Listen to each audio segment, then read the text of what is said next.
Good evening. Thank you, thank you, thank you, community. I'm so glad that you're all here.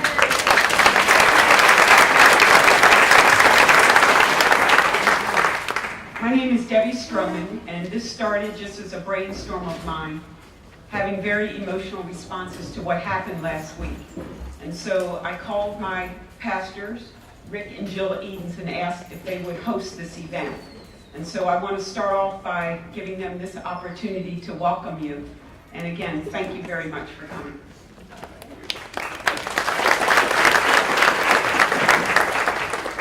Welcome to United Church of Chapel Hill. We are delighted to host this conversation. When Debbie started talking to us about this yesterday, we thought we would set up a little circle in one of the classrooms. And so this has outstripped our wildest expectations. We're so proud to be part of this community, and citizens like you are willing to come out and begin the healing process with the conversation that we're going to begin tonight. So we're so grateful we're here. Just so you know, there's some water there. In the thermoses, there are bathrooms right here, and there are also bathrooms down the hall. So if there's anything we can do to make your visit a great one, please talk to Rick or me. Thank you. In addition to the housekeeping, let me just say that Women's Voices is coming in at 7. They're going to consume the sanctuary. There's about 70 women that come to sing. So you might hear that and enjoy it. So just know that we have more people coming, but not necessarily in this room. So thank you. Thank you.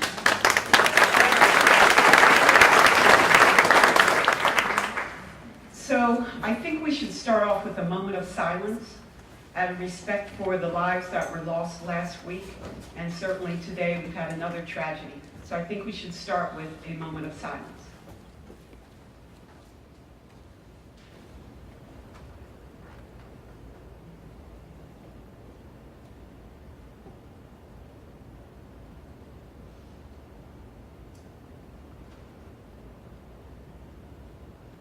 Thank you. So my goal tonight is pretty simple, that you leave with a better feeling, a better disposition than when you first walked in here tonight. It's that simple, just a better feeling. I think we do that by listening and learning and hearing from one another.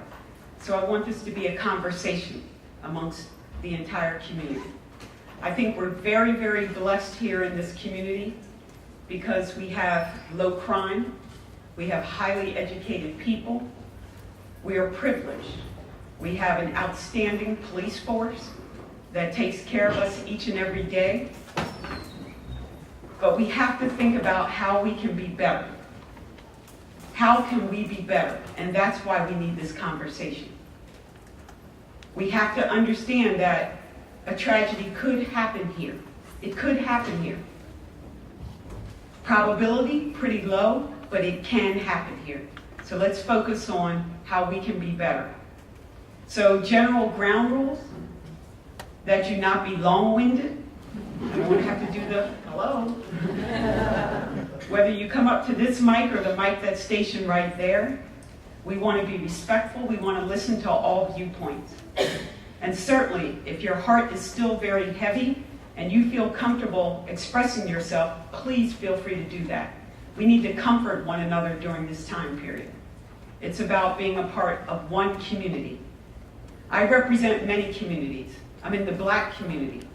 I'm a UNC employee. I represent the UNC community. I'm a member here at this church, this community.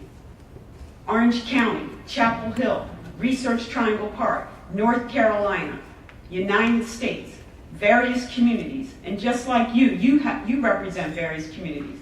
But we have to think about one community, and that's humanity. Everybody wants to go home at night. Everyone wants to be able to awake. We want our children, our grandchildren, to be a part of a community that's loving and caring. So, again, very simple, that you leave here tonight with a better feeling than when you first came in. And that starts with this communication and dialogue. So I'd like to start off by acknowledging that we do have Chief Blue and some of his staff members here, his police officers.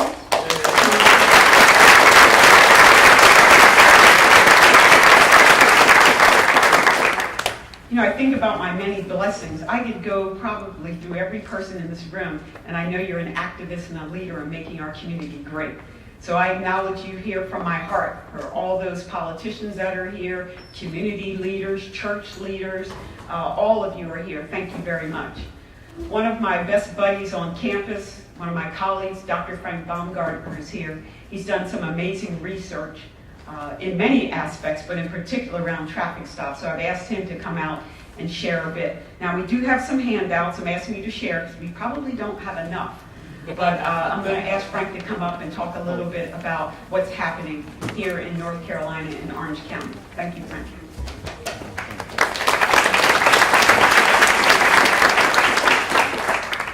Well, as Debbie said, or she implied, I would just like to share. I'm really sad to be here. It's a sad occasion, but it's an occasion hopefully from which we can learn. I prepared only 100 copies of this one little handout. I wasn't sure how many people might be here. What I want to describe to you is very simple. There's a lot of numbers, they all add up to one thing. That is that the policing experience for different people in our country is very, very different depending on who you are. And I approach that from a very simple way. It's all full of statistics. It's not my opinion. It's just analyzing official reports. When police officers pull someone over, they fill out a form. In North Carolina, that's been going on since 2002, and there's been over 20 million traffic stops. So the results that I'm going to show you are what we call statistically significant. Okay? It's based on 20 million of them. The likelihood that a person will be searched following a traffic stop is about 3%. So it's a rare event, and most of you have probably been pulled over, maybe by some of the officers present here tonight. I know my wife was. So typically, with odds of 97%, you get a ticket and you go on your way. That's the end of the story. But there's those other 3% of the time when something generates the officer's interest and he decides he wants or needs or has a justification to get inside the trunk of your car and see what's there. And that's the beginning of something bad in many cases. And oftentimes, of course, it's well justified. But sometimes it's not, and then the issue is it racially neutral or is it subject to any differences in likelihood based on appearance? And so statistically, whites are searched 2% of the time, and blacks are searched a little over 4% of the time. And Hispanics are searched about 4.5% of the time. So the very basic fact, all things equal, blacks are about 98% more likely to be searched in a traffic stop than white people. And Hispanics, a little bit over twice as likely, 109% more likely. Now, I put on this little sheet a bunch of breakdowns about what type of search. Was it drunk driving? Was it speeding? And there's variability. And in particular, members of minority communities are more likely to be searched when it's not a speeding violation. Because a speeding ticket, a speeding stop usually comes after a radar gun verification that you really were speeding. And those tend to have very, very low rates of search, and the racial disparity tends to be relatively modest for speeding stops, which is about half the stops. Okay? But when it's a broken taillight, or when it's an expired tag, we see a really different outcome. Okay? Now, the chief is here, several of the senior officers are here, and I'm not going to pretend to explain how police operate. But my point is simply to bring you some facts. They're not local to Chapel Hill. They include Chapel Hill. They include the entire state. I've also had my students scouring the internet for every state report.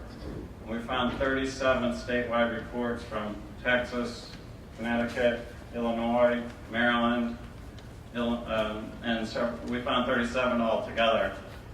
36 of the 37 show a higher likelihood that blacks will be searched compared to whites.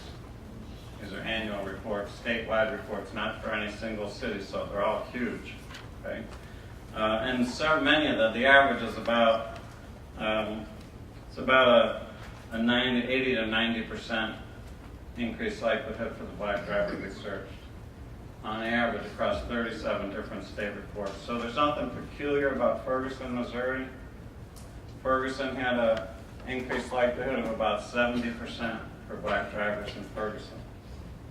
And it's laid out as a model of what we all must avoid. But actually, Ferguson is quite typical of what we see across the entire country, certainly here in North Carolina. Okay? So I don't want to bore you with lots of statistics, but if people have questions, I'll be happy to address them. The other handouts that were on the table there, some of you might have those. One is just a resource sheet that I put together with some resources that are available. Organizing Against Racism is a very active community organization. They offer racial equity training. I strongly recommend for everyone here to take one of their workshops. And in fact, by show of hands, can I get a showing of how many people have taken their workshops? Look at this. This shows how amazing our community is. Also, they offer People of Color Caucus, as in brown and black people can get together and talk. And then we offer a white caucus, so white residents and people can get together and talk. And I think those are very, very effective ways for us to have a clear dialogue. Also on there, I do have the link to Dr. Baumgartner's research information. And then I put some definitions for clarity, because oftentimes we talk, but we really don't have clarity in terms of what we're specifically speaking on. And so those are some things to help. In addition, I was thinking about solutions, and I put together a petition thinking about steps that we can help police officers, and this is nationally. And so if you feel so moved, certainly go to Facebook and you can pull up the petition. It's called Action Steps, or there's a handout there and you can read them. And so at this point, I'm just going to stop. I'm going to open the floor up for us to have dialogue and conversation. Again, you can come to the front mic or that mic there. If Chief Blue is interested in speaking right now, again, no obligation, have you come up and address. Otherwise, we'll hear from him, I'm sure, at some point during this evening. Thank you.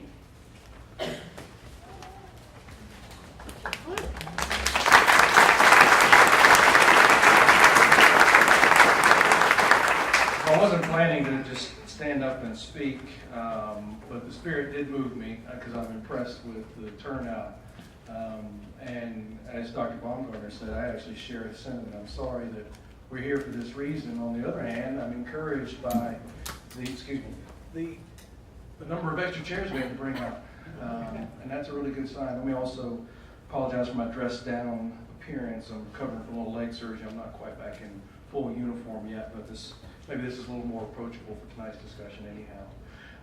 I will just say that last week was sad for all of us. That's why we're here.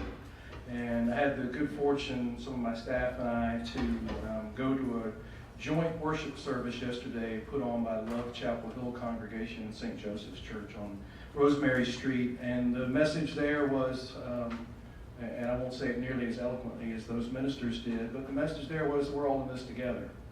And I really do think that's the case. And I suspect that most folks in this room think that too. So I look forward to hearing your feedback. I'll try to answer questions where we can, and assure you that, like all of you, we're a work in progress, but we're committed to that work.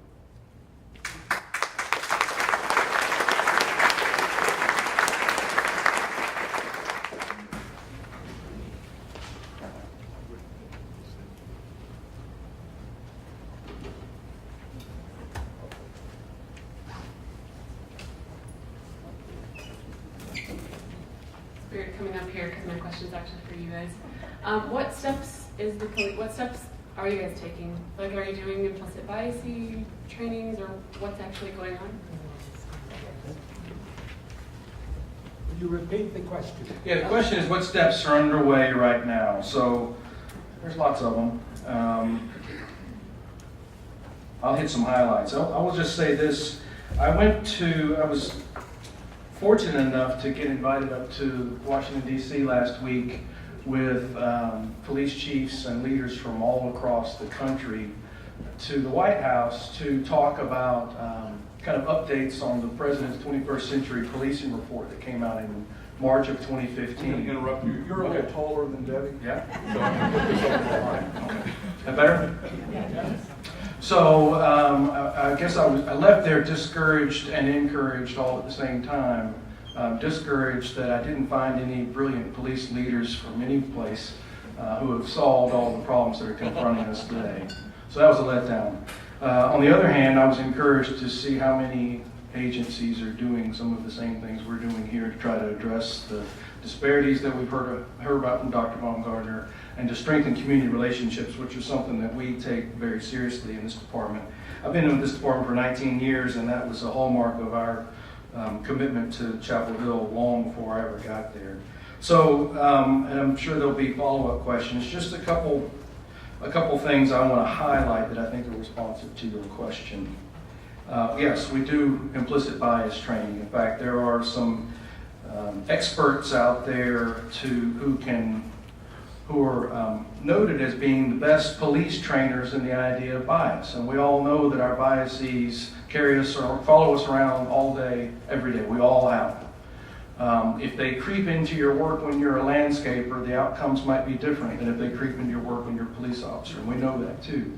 And if you don't confront them and learn about them and talk about them regularly, they can kind of fall back into your mind and they're not something you're aware of, and then it's much harder to act upon them. So a couple of years ago, we brought in a law enforcement trainer named Dr. Lori Friedel out of the University of Central Florida. Before that, she worked for Police Executive Research Forum, and got all of our officers trained in implicit bias training. That's not a one and done deal, by the way. We're planning this year's training, and in fact collaborating with other agencies across Orange County so we can go through that training together, which we think is important. So that's something we're proud of. And last week up in Washington, we polled the room. There were about 40 different departments from across the country represented, and 52% of the departments had gone through implicit bias training, 48% had not. I'm glad we're in the 52%, and we were probably one of the earliest adopters of that training. And we talk about it all the time. I mean, it's a fundamental part of how we talk about the disparities in Dr. Baumgartner's work. Because I will tell you this, and I think this is important. If you don't hear anything else from me today, I want you to hear this. People don't go into our work to mistreat people. They just don't. Now, you can't argue with the outcomes. They're disturbing. I'm just as disturbed as you are when I look at this handout, because our Chapel Hill numbers are not dramatically different than what you see on here. And I do scratch my head, as you can tell, I've scratched a lot, about why that is. And I still haven't figured that out, and neither did any of my colleagues in DC. But I will say that talking about the data, confronting your biases, trying to consider, let me back up. So people don't go into this work to mistreat folks. And those who do, we get rid of them pretty fast. There's a lot of former Chapel Hill police officers who will tell you that. So I stand by that. What I will say, and this is the tough part, is when we talk to our officers and we show them the data, they say, that is terrible. But that's not me. I don't do that. I don't behave that way. That's not how I approach my work. And that's connecting those two things and making a real change in the numbers. That's where the rub is, and that's where the work remains. So I'm interested in feedback about that and thoughts about how we can do better. I will say that we do a quarterly analysis, and I think this is true for most every department in Orange County now, although I can't speak for any of them. We do a quarterly analysis of our interactions, and we provide that information to supervisors who in turn talk to their officers about their individual numbers and what those mean and what's behind the decision making here. You know, every single encounter, whether it's a traffic stop or a voluntary encounter out in the community, every single one is different and nuanced, and the decision making that goes into what those officers choose to do is individualized to that set of circumstances. That doesn't mean that there's not progress to be made, but it makes the conversations tough.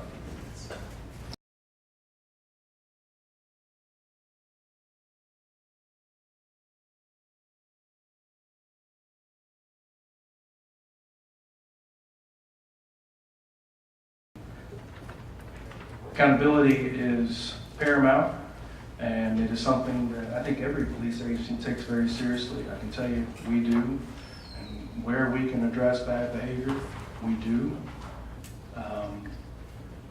Where we can strengthen policies that enable us to address behaviors that we believe lead to disparate outcomes, we do. And we're continuing to do that throughout the evening. I'll probably have a chance to say more about that. But I do agree. These are discussions that we need to have as a community. And that's not to let police officers off the hook by any means whatsoever. But I do think that the biases and the racism that permeates many systems that affect our communities has to be talked about. And I think having all the folks here tonight is a good sign that we're ready to do that in Chapel Hill. Could you talk about body cameras a little bit? Sure. How widely they're used across the country, how you feel about them? Well, I can't speak to how widely they're used across the country. I don't have the data on that. I will say the question is about body cameras and what we think about those and how wide their use is. And I don't really know about the last part, although I will say that their use is growing dramatically. And I think they are an excellent thing. I mean, I do think if you buy into the idea of transparency and accountability, then every single piece of evidence that records what happened in an encounter is a useful thing. I also think, as we've heard and seen in some high-profile cases, that they're not perfect. And Murphy's Law says they'll fall off when you most need it, or it'll break, or somebody will quit to turn it on, forget to turn it on, or they won't turn it on purpose. And those are all things that you can deal with to some extent technologically, and other things you deal with procedurally from a policy point of view. There are a lot of different schools of thought, and it was hotly debated in this most recent legislative session in Raleigh about what do you do with the footage captured by those cameras. And I won't offer editorial comments about the bill that was passed from this last session, except to say that at least we have some clarity on what's expected in North Carolina with respect to how you treat the footage. I do think it's a very valuable thing in our community. We've applied for and received a grant from the Governor's Crime Commission to buy some cameras. We've been testing them for about 2 years, but we were proceeding slowly, looking for some legislative guidance, number one, and number two, making sure we found the products that we like, because really in the last 36 months, everybody's gotten into the body camera business, and there's a wide variety of products out there. So we found one that we like enough to purchase 10 or 12 of them. We've had in-car cameras in our marked police cars for many years, in all of those marked cars. But for officers who have a footbeat or a bicycle patrol or something like that, they don't have the benefit of the camera. So we'll start those with those officers and probably do a pilot for a year or so and see what that really looks like and find out where the bugs are. And I expect to have those out hopefully by the end of the summer. Thank you. Sure. Hi. I wanted to ask a question about the crisis intervention unit. I know it's been unusual that a police department has a crisis intervention unit, and that Chapel Hill was kind of early on in doing that. And that the policy had been that they would go out regularly on calls. Now I don't know which calls or how that works. But it seems to me that that is a good calming presence to have in some of these issues and some of the situations that I've heard about, where there's domestic issues, where there are children involved, that to have the crisis intervention unit and someone there. So I'm wondering what the policy is at this point as to when they go out on call, and then what triggers it for a police officer to say, we need to have that unit here and we need them to get out here right now. And so what is your capability at this point? Because I don't know how many people are in that unit, et cetera. Yeah, so thank you for mentioning that. We do have a full-time social work unit. Those are master's level social workers. We currently have 4 on staff, and we're in the process of hiring a 5th. And we've had that unit in place since 1975, I think. It was unheard of in policing then to have social workers embedded in a police department. regrettably, it's still unheard of, to be quite honest with you. You don't see that very often. In fact, our social work unit ends up providing those services really across our county for other departments that have not yet adopted that model, which we're, of course, we're glad to do. But maybe that incentivizes them not hiring them. I don't know. In any case, we're glad to do that. And there are certain kinds of calls where we definitely are going to send one of our social work folks, whether it's domestic violence, sexual assault, some kind of protracted hostage barricade situation, which thankfully everybody finds some wood to knock on. We don't deal with those very often, but it's a normal matter of practice that they would go out. Where they do some of their most important work really is with victim follow-up, whether that's helping people deal with a traumatic event or prepare for going to court pursuant to a traumatic event where they will likely experience their trauma all over again. But I think one of the intangible benefits of having a social work unit embedded in your police department is just breathing this, having officers breathe the same air as people who approach the work and working in the community a little differently than a police officer's classical training might lead him or her to do. And we've had them around for a long time, so it affects the culture of the people who work in our department dramatically. In fact, it's not a question about when do they come out. Well, I mentioned the kinds of calls where they're definitely going to come out, but they can come out anytime. And I will tell you, it warms my heart when I see a line level officer make the call for one of those social workers to come out on it could be a belated residential break-in, but the homeowner is so traumatized that their lawnmower was stolen off the back deck that well, and really that's a violation, right? Someone's at your castle, and those folks come out for those kinds of things and the most serious crimes and everything in between. And I really do think they influence the way we approach our work. They teach an awful lot of our training in our basic law enforcement training academy, particularly all of our, they participate in our de-escalation training. Just today, our social work unit was piloting, many of you probably heard of the CIT program, which is kind of a 40-hour-a-week class for police officers to really immerse them in dealing with folks who are undergoing some kind of mental health trauma or some other kind of special situation that requires a little more of a social work flavored police intervention. That's a model that's been in place for 20 to 25 years across the country, and most of our officers have gone through that training, and the leader of our social work unit has been part of a pilot committee that's developing a youth-specific CIT model that we actually just today we were piloting in Chapel Hill and hosting that training and teaching people from across the state. So we're very proud of that unit. Anytime we can talk about what they do, we welcome the opportunity. I'll wait short. Oh gosh, I'm a little nervous as well. My name is Lacey, and I'm a member of the Baha'i Faith of Chapel Hill. Has anybody heard of the Baha'i Faith? Okay, well. So part of what we believe as Baha'is is the unity of mankind and the abolishment of racism. And so a lot of us are involved in community-wide activities to help strengthen bonds between all peoples, no matter if you're a Baha'i or not a Baha'i. And I just wanted to share, I don't really have any questions because I might have a million questions and then my time will be up, but I have felt very sad recently. I feel that I want to comfort my friends, and I don't feel like I can because I feel like things keep happening in the news and I can't.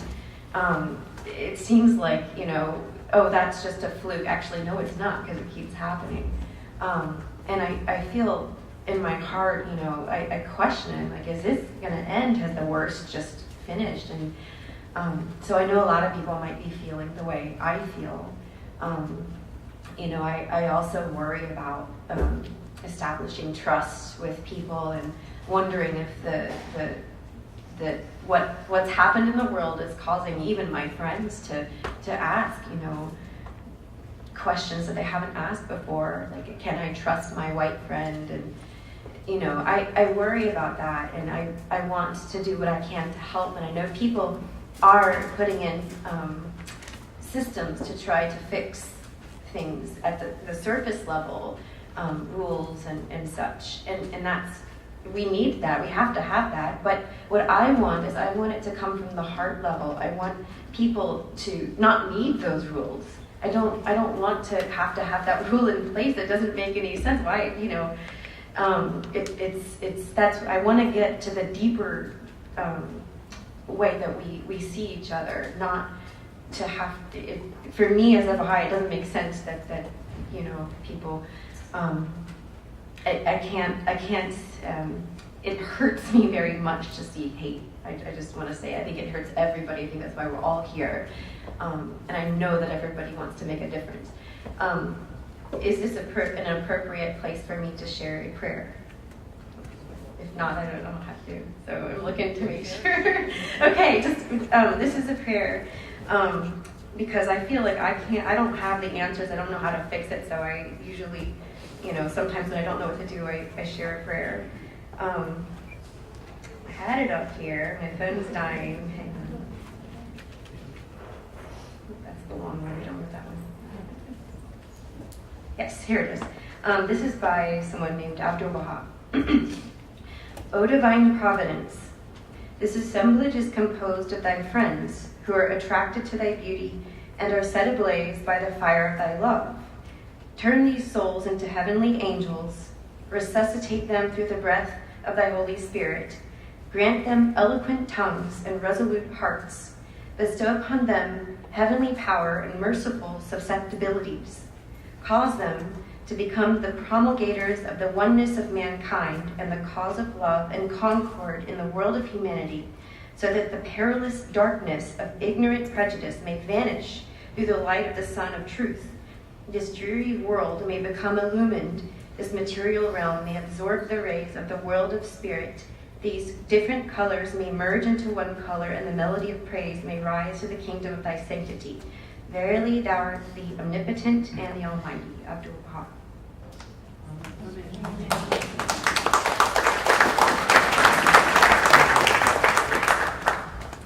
Hi, I'm Kathy Murray. I'm a member here at United Church. I'm a clinical social worker, and I've just done a lot of training in trauma treatment. And trauma doesn't always mean you have PTSD, like in war. It happens in everyday events, and when it happens, we have less resiliency. We're more likely to,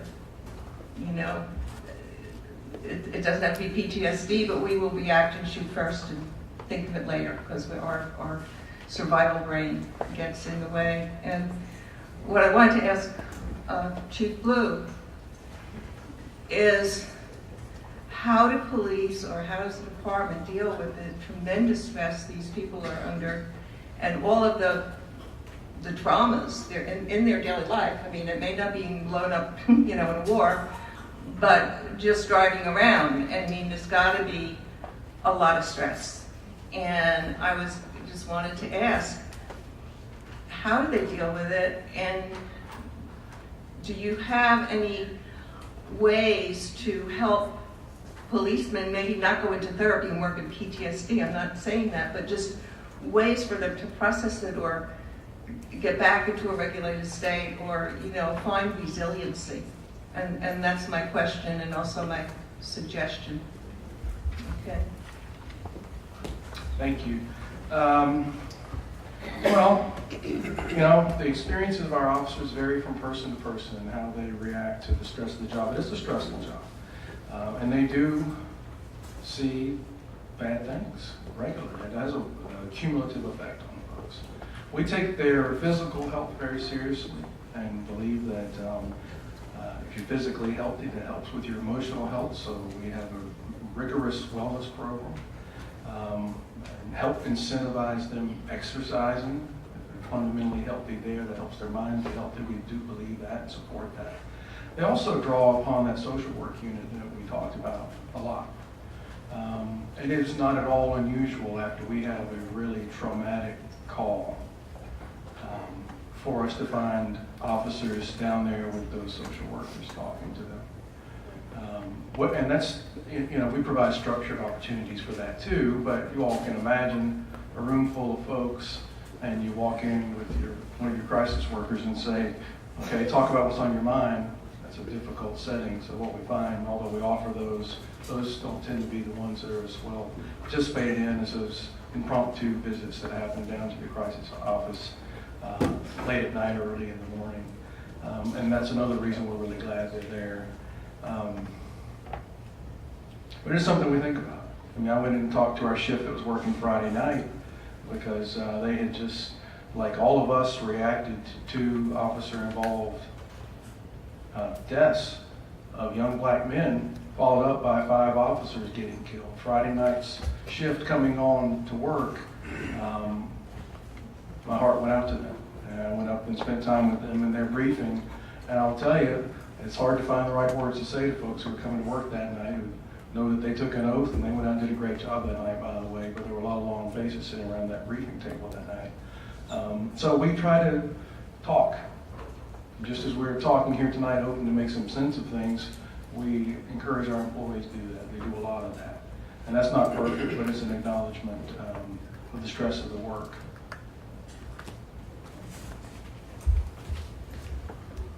Hi, my name is Mary Wynn Sherwood, and I'm very traumatized also by the fact that we've lost black women and men as well. And the first I recall media picking it up was Trayvon Martin. It's a long time ago. And this is the first time that I know of that we've had a meeting like this because the police killings were just over the top. But it's been over the top for years. And I'm wondering, you know, when I go to peace rallies, I hear the cry, no justice, no peace. No justice, no peace. Now we all are here because we want peace and we want reconciliation. But we're not going to get it unless we have some justice. And to see police officers who've gone off the deep end actually murder black people. And there's no justice. Why isn't anybody in jail? I don't understand it. If a white person shot, if a black person shot a white person in the same situation, that person had been arrested and tried and just put in jail. So I'd like us to talk about that part.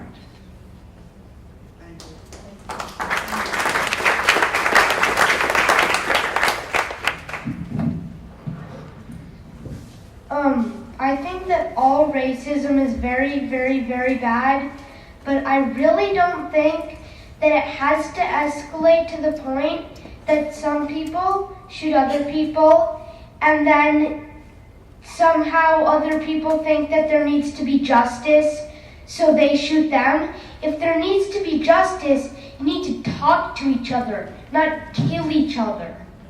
It's just really bad that, like, people, they want other people to be dead, and they want the people of those killed people, their families, to be very sad and traumatized.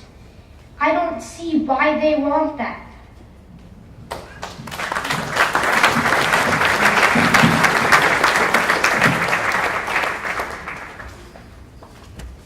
My name is Carol Pine, and this is kind of going back to the superficial level, which I appreciate what people just said about the deeper issues. But I'm wondering about what your research, Dr. Baumgartner, and also what the experience of the police who are here, if there are statistics about these racial disparities, if the police are women or people of color, if there's any information about that, and what maybe the police officer here, a person of color, could just comment about how. My guess would be that things would play out in very different ways, and I wonder what people's experience is.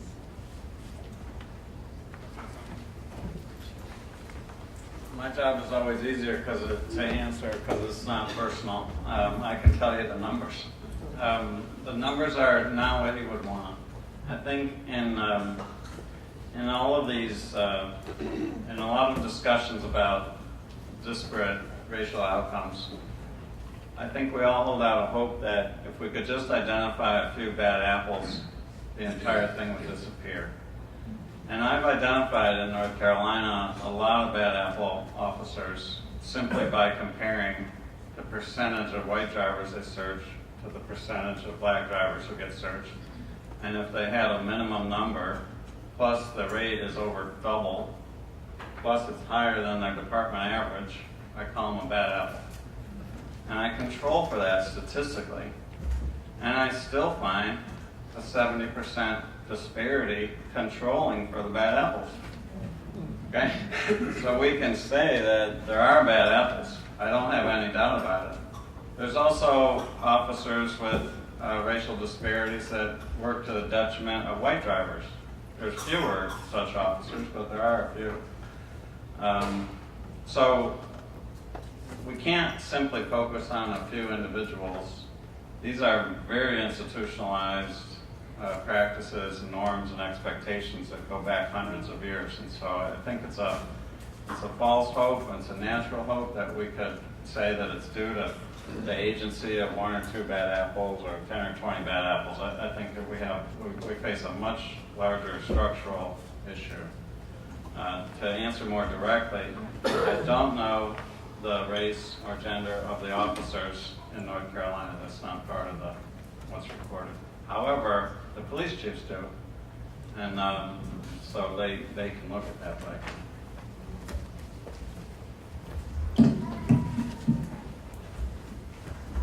I have to put this down, but in case you didn't know. My name is Alonzo James. I am the Assistant Chief of Support Services, and I think the question was my experience as an African American police officer. And I think the lady said it at the beginning of this meeting. She said that her son said he wanted to make a difference. And I can tell you, speaking as an African American male, that was exactly why I entered into this profession. And I can also say that I've been on the other side. I've been what I thought profiled on numerous occasions. And I do recall one incident when I was about 19, and my friend was driving, I was a passenger, and my friend asked the officer, he said, "Can I just ask you why you pulled me over?" And he said, "Because I wanted to." And it was 4 of us in a Cadillac, 4 black males in a Cadillac, and he asked for our IDs and ran our names, and we were cleared, and he just told us to be about our ways. But when I got into this profession, I have 3 uncles and 6 cousins in this profession. And my uncle told me, he said, "Make a difference out there." And 2 things that my mother told me that have always stayed with me. Number 1, talk to everyone like you would talk to me, to your brother, to your sister, treat everyone with dignity and respect. And remember that you're 1 event away from being in a crisis. And so when we were at the service yesterday, the pastor talked about it could have been you. And so it could have been any of us. It could have been me as a black male, it could have been me as a police officer. And the reality is, last week, 7 fathers left their families. So what I bring into this and what I love about Chapel Hill Police Department is that I can share this with my colleagues, and they're thoughtful. And when I talk about these experiences, they understand that. Do we need to continue to work to get better? Absolutely. But the beauty of it is that we're all open to it, and we're going to keep fighting that fight. And I'm just impressed to see so many people here today, and I'm here to tell you that we are committed. And so, as the chief said earlier, we're in this together. Thank you.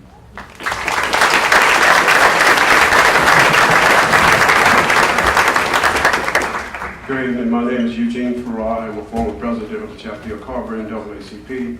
I'm also a member of OAR, which is Organizers Against Racism. The young lady that introduced this program this evening has spoke about that. And I would confirm that we all need to come to this church because this is where the classes and the workshops are taking place. So, and I'm also a community activist involved in a lot of activities here in this community. But today I grieve. I grieve because 37% of unarmed people killed by police were black in 2015, despite being 13% of the United States population, which is alarming. 3 times the rate of the population, African Americans, are being killed. Freddie Gray, I grieve. Albert Davis, I grieve. Sandra Bland, I grieve. It's a woman snatched out of her car, died in jail. I grieve.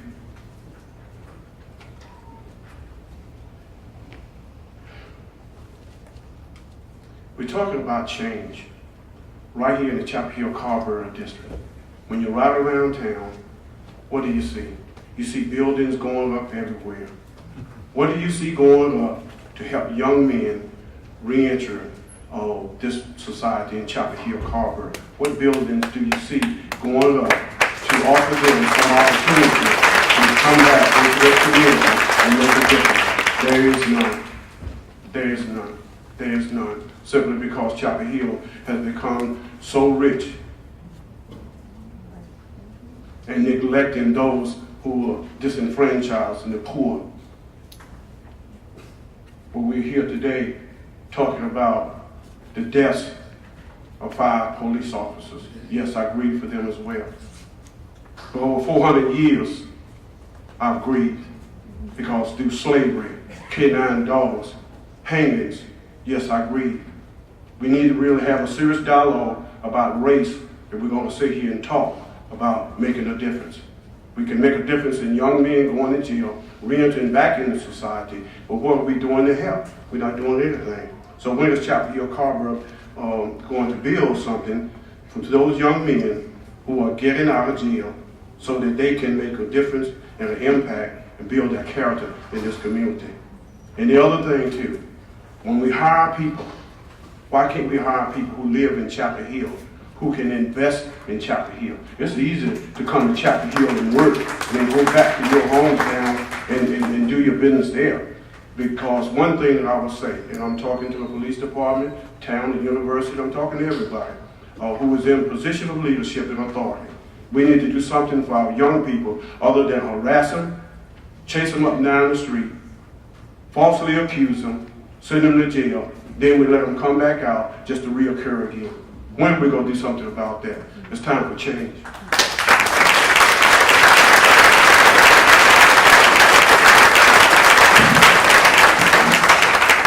Good evening. My name is Larry, and I remember about maybe a year and a half or 2 years ago, I took the race equity course in this building with Wanda Hunter in the course in this building.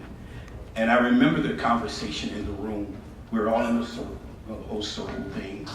And the white males in the room talked about their experiences, things they didn't have to worry about. And everything they didn't have to worry about, I have to worry about every morning I get up. The things that they were saying, they didn't have to worry about being profiled. They didn't have to worry about the police. You know, what they said will be believed. You know, so everything that they did not have to worry about, I have to worry about it every day when I get up. And so I work with African American men. I have a mentoring program in Durham. And out of 17 young men, 16 are African American and 1 is white. And we're constantly telling these young men what to do if you're stopped by the police officer. What to do when you're stopped by the police. I'm 51 years old. I had that talk coming up. What to do when you're stopped. We tell them, you know, don't keep anything in your glove box. Don't keep anything in your own wrist. Keep everything, your driver's license, your ID card, everything in hand reach. Don't go in that glove box. Don't go in that own wrist. Because we know what the narrative is. I thought he was reaching for something. And then he won't make it home. So we teach them constantly, but over the last couple of days, I began to look at this. I say, wow, we're teaching them. Who's teaching a police officer to treat them like human beings on the street? We're constantly telling them what to do and what not to do. Who's teaching them to treat them like a human being? And it's like we just keep hammering them with what to do if you're stopped. And then we have the comply, and you still wind up dead. So where's the training on that end? On that end.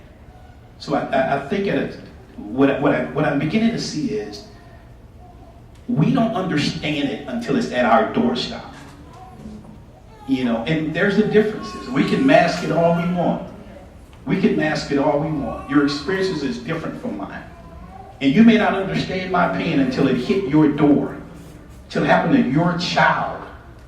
Then you'll understand it. But why do you have to understand it when it hit your home? Believe me. Hear me when I say it happened to me. And then I'll say this, and I'll say, on Friday I had an opportunity to speak with about 55 African American young men. And they said, and I asked them, I said, what are some of the challenges you're dealing with? Some things that we could help you with.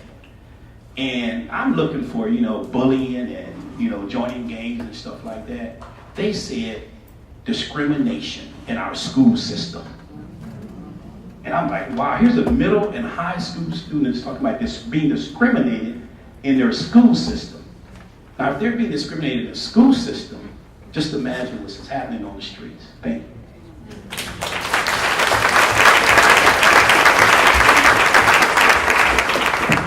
Hi, my name is Ashley Reed. I'm currently serving as a Johnson Service Corps member this year, and I really debated whether I was going to get up because I've still been very emotional about everything that's happened. But all that kept coming to mind was a conversation I was having with one of my fellow Corps members and community members, and we were saying how allies want to do something. They want to help, but they don't know how. And so I was sitting there and I'm like, well, what's the one thing that I wish I would have had when all of this was happening last week? And all that could come to mind was that I wish someone would have saw my pain, and asked me how I was doing.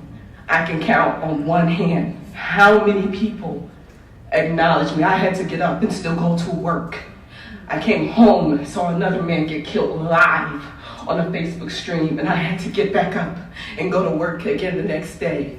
And I was expected to be smiles and just cheery and just, me be accountable for what I had to do. But not one person looked me in the eye and said, how are you doing? Are you okay? I think, as small as that may be, it's so impactful. Empathy can go so far. It can go so far. And if we want to talk about this, we have to actually see people. That's the first step to treating us like we're human, is seeing us, acknowledging that we are human just like you, and that we are there, and that we are hurting. Just asking. So if you're wondering, what can I do in these times? Don't be scared. Please go up to someone and say, how are you doing? How are you feeling? Can I give you a hug? Is there anything that I can do to help you? And I guarantee they're not going to attack you. If anything, they are going to embrace you. Because the worst thing to feel that I felt that past week was feeling like I was invisible and still being expected to work and function through this world as if nothing was happening. Thank you.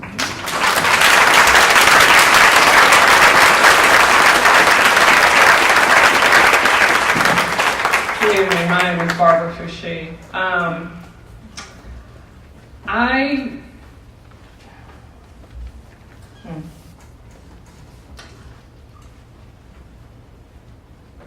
It's a really sad situation, what's going on today. I used to not really have fear of the man in blue. Now, when one gets behind me, it's like I get nervous, the hair on the back of my neck stands up, and it's like, I hope they're not going to pull me over, what's going to happen. I used to really not think about that until recently. With all these events going on, it's not just our black and brown brothers, some of our black and brown sisters are being affected as well. I do have a couple of questions for law enforcement.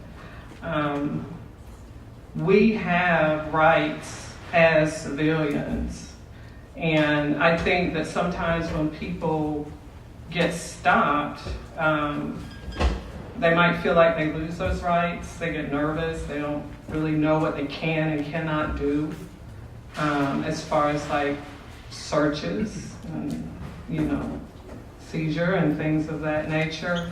So we don't lose our rights when we get stopped by law enforcement. We don't.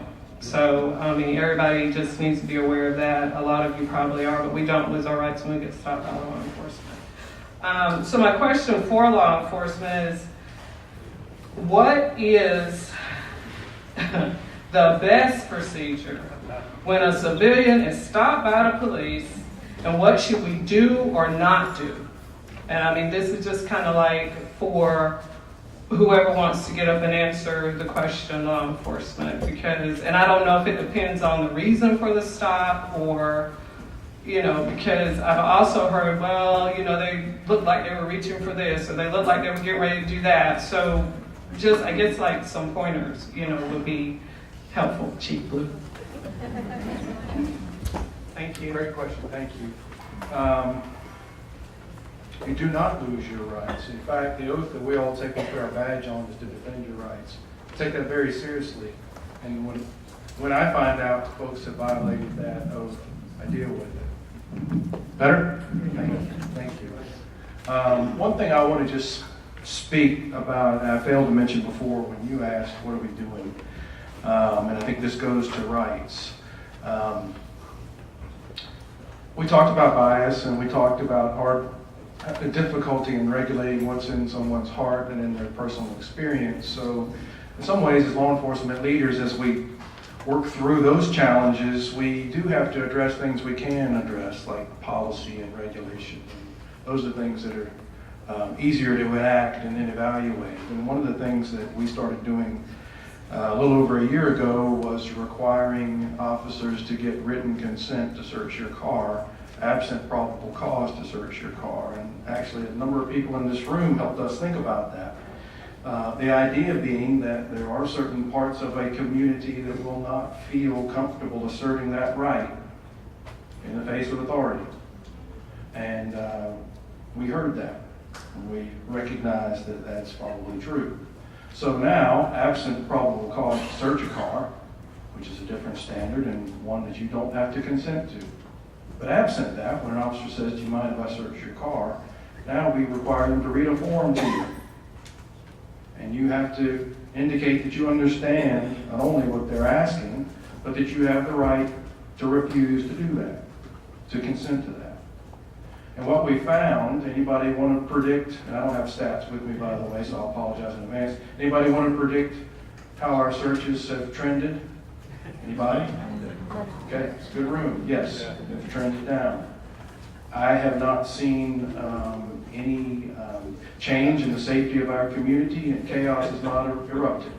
So I take that as a success.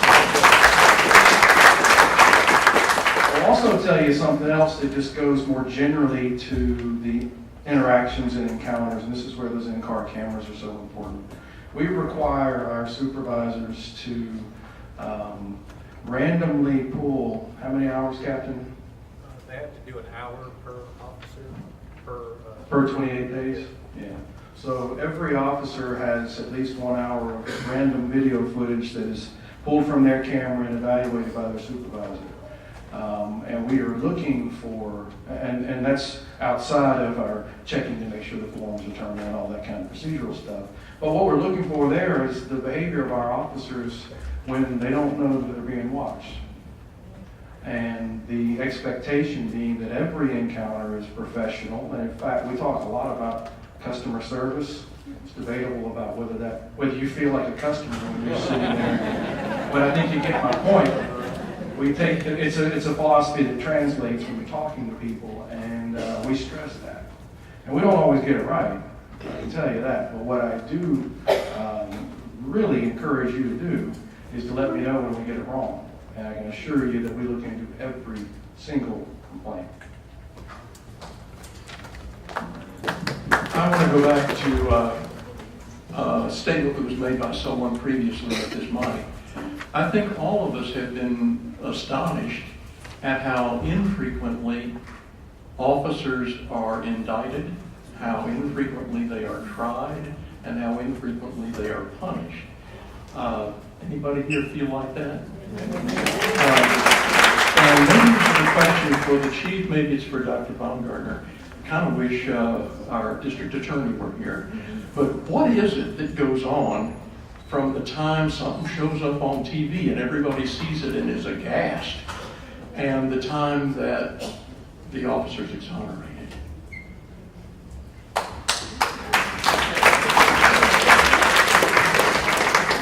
I didn't see anybody else standing up, so a couple things happen. So when you see a serious use of force or discharge of a weapon or some other kind, well, one of those things that shows up on the news.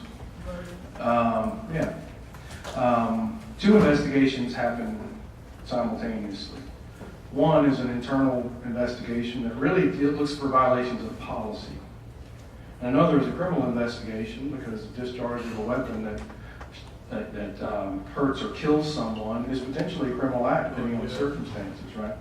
And that's not something that the participating agency generally conducts. Although some larger agencies conduct their own criminal investigation of their employees, we do not. We call the SBI in to investigate, or actually more directly the district attorney would call the SBI in to investigate something in Orange County that involved an officer here. So what we're looking for in an internal investigation is violation of the policy that the chief put in place. And that may or may not have much of an effect, depending on the level of the violation on a criminal proceeding. The fact of the matter is we don't really have a role to play with respect to someone being criminally charged as a result of the course of their duties. So I agree with you. It would have been useful for somebody from the DA's office to speak more, more wisely to that question than I can. But as you have noted, as many have noted, I watch videos sometimes and I think it's hard to imagine how that didn't result in someone being indicted. I also acknowledge that I don't always know what happened. Not to push the matter a whole lot farther, but I think that's one of the things that gives the public big question marks and distrust of our justice system. And when that begins to fail, I think we are all in big trouble. So, there's some really good attorneys in this room, so they'll forgive me for butchering this. There's some landmark cases out there that deal with how officers use force and what a reasonable expectation of their decision-making looks like. And those are pretty broad standards. There's some landmark cases that ended up in front of the Supreme Court that really do give officers a great deal of latitude. That's why you see a video and you say, how can that not result in a criminal charge? And later you find out the investigation said, well, all of the circumstances together led to the conclusion of that under the circumstances was reasonable. And whether or not you agree with those, and there's sometimes I see them and I can't imagine that either. The standard is broad. And because it's broad, I think where law enforcement is really starting to spend some time, and we always have, but I think there's renewed interest in spending time on avoiding getting into that position to begin with. Because really, when you do find yourself in that moment of, do I take an action right now or not, it's too late. It's really too late. So where we need to spend our time is in de-escalation training and seeing each other as a community, not making assumptions about someone because of the car they're driving, the color of their skin, their dress. Those are all things that we talk about. And those are all things that are fundamental in helping shape an encounter. And I think everybody understands that. It kind of refers back to our bias discussion earlier. But it is a work in progress. I was so glad that Chief James stood up and talked, because as I talked earlier about the implicit bias training and what we asked many of our officers of color to do was to stand up and talk about their personal experiences. And I can tell you their colleagues were moved to tears when folks like Alonzo here stood up and talked about their own personal experiences. And trusted leaders in an organization, line level leaders in an organization who are persons of color who say, guess what? This thing we see on the news, it happened to me last week when I was at home visiting my family down east. And that really resonates with officers who look like me. And I want to assure you those conversations are ongoing, but I will also say that we've got a long way to go, and that's clear.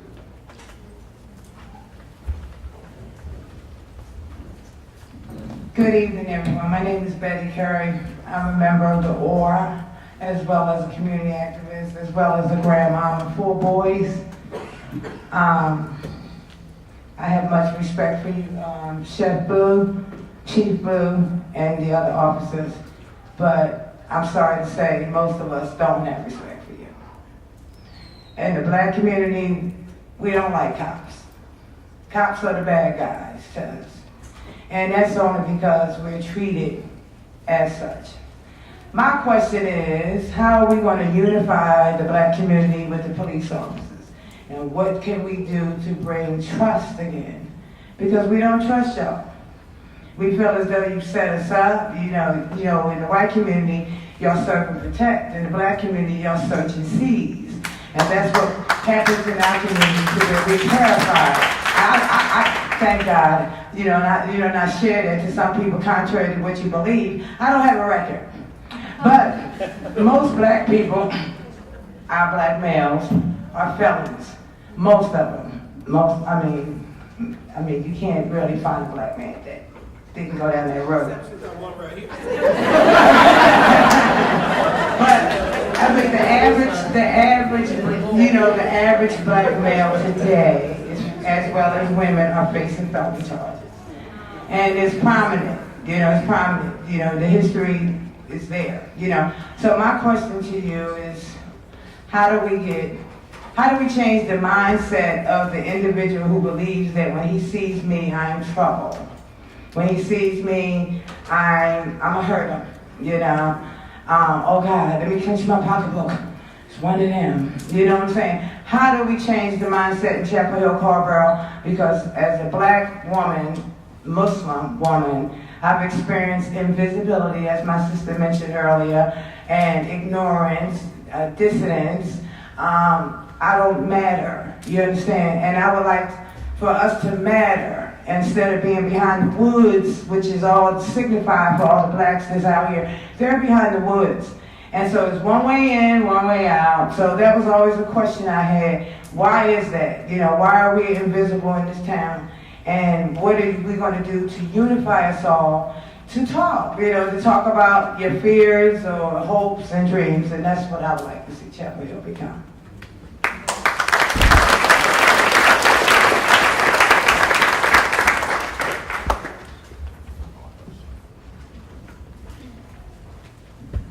I didn't know if that was a question, but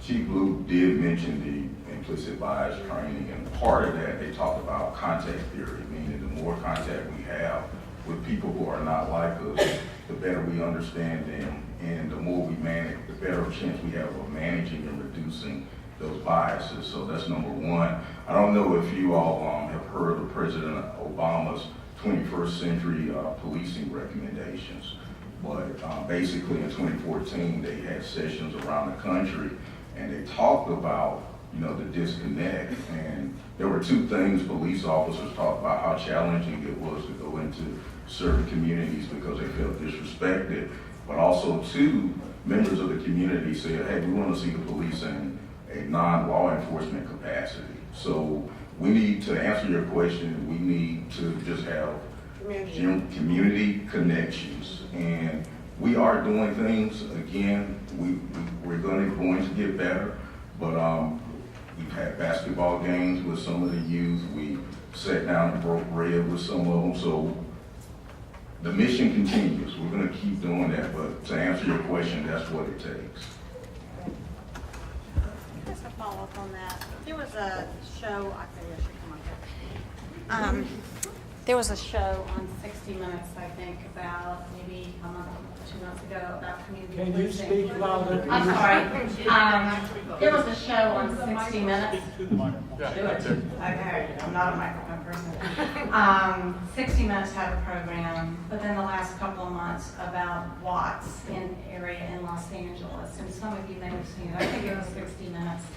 and it was about community policing. And it just was profound, the differences that have happened in that community with doing what you're talking about, getting involved, taking off the uniform, going and becoming friends with the kids and with the parents. And I just wonder if there's a best of breed kind of approach that you're looking at for this community that could maybe model something like that here, because it's really been effective.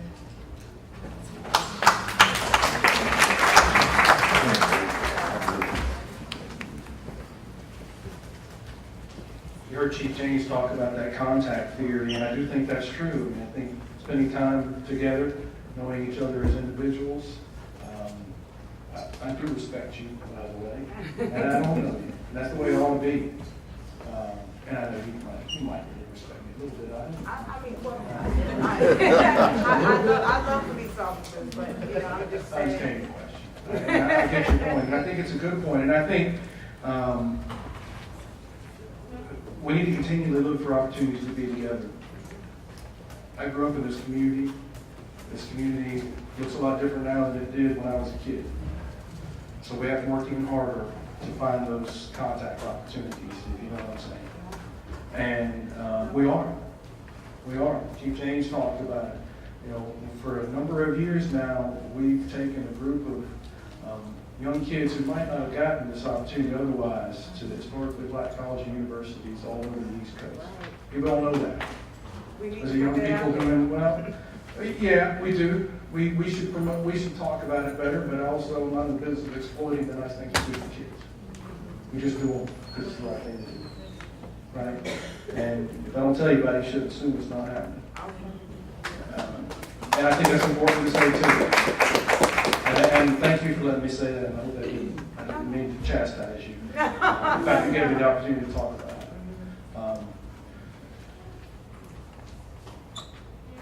I would think it's fair to say we've taken a leadership role involved in the Orange County's misdemeanor diversion program to try to keep kids who are 16 and 17 years old in Orange County out of the criminal justice system. We're one of only a couple states that treat 16 and 17-year-olds like adults in this nation.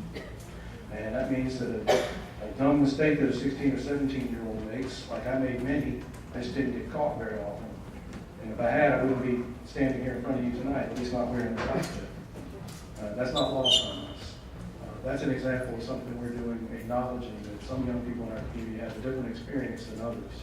And the system is particularly hard on those folks. We talked about disparities already, and those reveal themselves in a variety of ways. And we do have to make some institutional efforts to acknowledge those and combat them. And I didn't prepare a long list of things in response to community concerns today, but most of them are listening. But I do want you to know that the discussion is valued. We're impacted by it. We're not going any place. We really are here to serve you and us, because we are in it together. And I do appreciate very much what you said.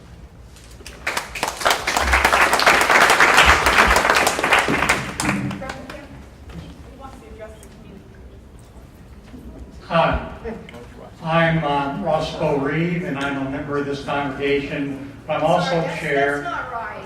He's been waiting for three different speakers. No, I asked him because he's addressing the community policing part. All right. Yeah. Excuse me. I am a chair of the Town of Chapel Hill's Community Policing Advisory Committee. So a part of the thing the town has done and the Chapel Hill Police Department is to not only commit to a program called community policing, but to put together the elements of it, and we're one. And we represent you if you are citizens of the town of Chapel Hill. We represent you to the department, and we are supposed to represent from the department out to you. We have been in existence for 5 years. We came into existence at the time of the incident on West Franklin Street with the Chrysler dealership, and we were born in fire. We've spent several years reviewing and working with the department to modify standards, training, and policies to represent what would be community policing and the values of the town of Chapel Hill.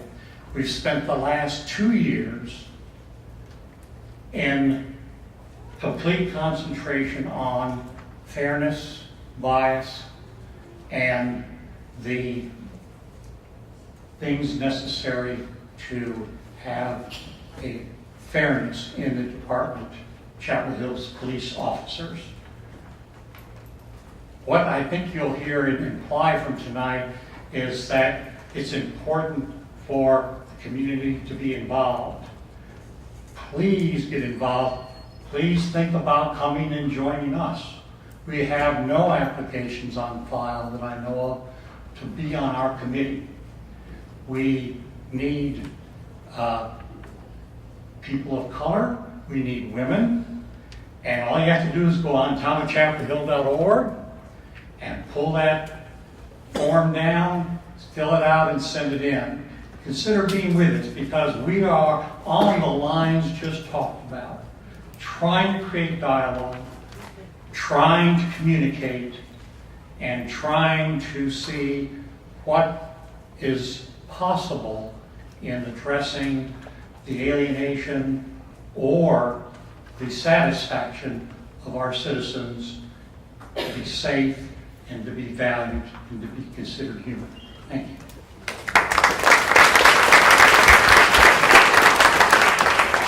My name is Minister Robert Campbell. I am the president of the Chapel Hill-Carrboro branch of the NAACP. And I want to say to the community today, this is one of the most outgoing crowd of an event like this that I've seen in quite a while. But I'm going to take the opportunity to ask, are you a member of the Chapel Hill-Carrboro branch of the NAACP? If we are looking for change, it is an opportunity for us to work together to bring forth these changes. Become a member of the Chapel Hill-Carrboro branch of the NAACP. I'm also the president of the Rogers Eubanks Neighborhood Association and the Coalition to End Environmental Racism. I live in a sectional part of Chapel Hill, Orange County, and part of my community is in Carrboro. And because of the disparities with infrastructure in my community, almost 9 years ago, we saw a change that was taking place within our community. For the first time, we began to see our young Afro-American and Hispanic kids standing on the street corners in activities that for a long time had not been a part of my community. Simply because in my community, there was a family. The father and the 4 sons were all in law enforcement. If we had an issue, they were our friends, they were our guardians. And we came up with an idea. When we began to have community events, one of the first organizations that we called to be a partner with us was the Chapel Hill-Carrboro and the Orange County Sheriff Department, to introduce them to our young Afro-American men, not boys, but men, because they was on a journey how to change their life and how could they make a difference in the community in which they live. They became friends with these officers, and today they still expect officers to come to every event that we have, from our back to school bash to our unity in the community and our social gathering. I had the privilege also to see how law enforcement works. I have been a part of the Citizen Police Academy for Chapel Hill and for Carrboro. I come out with a perspective with respect, understanding the integrity and the accountability of law enforcement. And I say that because it allowed me to have conversation and have a better understanding of how law enforcement works and how I can implement that in my community. I do know that one thing, that community policing is a must for change in our community. We must have that conversation on a regular basis. We must not wait until events like this happen. We must come together. If we don't come together every month, we should come together every 3 months and have community forums. How do we help shape the policies that will change the way law enforcement and how citizens engage one another? That is what it's going to have to come to. I remember many years ago, an event that happened to me. I don't talk about it much, but it was my first night home from after serving 3 tours in Vietnam. It was not a good experience for me, but because it was instilled in me by my grandparents that we must love one another. Those who misuse you, talk about you, do you wrong, learn how to overcome the words they say. But remember that Jesus Christ gave his life that I may have life. If I lose my life because of his name's sake, there is a reward waiting for me. But I want to make a difference while I am here on this earth. To engage the community, to how do we make Chapel Hill a stepping stone to make not only our nation better, but how do we make our world a better place to live for everyone. In my community, we often refer to my community, and we got to take ownership of our community. We call it the melting pot of culture because of the diversity within that community, where we have overcome the differences in us, that we work together to make our life and our environment better. How often do you get to sit down with young kids of all the ethnic background here in Orange County? I get to do it every day, 5 days a week. And when they see me coming, they call me their friend.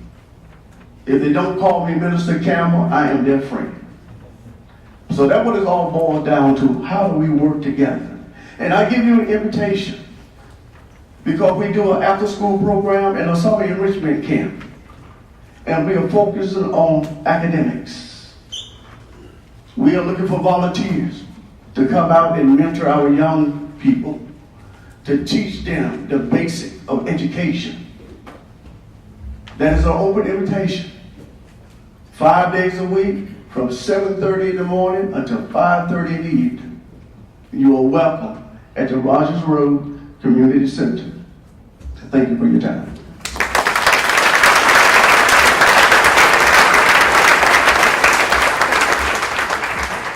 Good evening. My name is Janelle Armstrong Brown, and I'm actually a Durham resident. I am a Carolina alum, so I'm very happy to see so many people here today. This is really encouraging, and I think it really speaks to the healing part of this discussion. So I'm really pleased to see so many people here. I did notice that on the invitation it talked about data matters, and I think it's important that we have accurate statistics when we are talking about this information. And I know that the young woman that came up here and she said most African Americans have a felony record. That is not true. I don't want anyone to leave here. I don't want anyone to leave here thinking that most African Americans, they have a felony record. That is not true. There are a disproportionate amount of African Americans in prison, and that is the fact.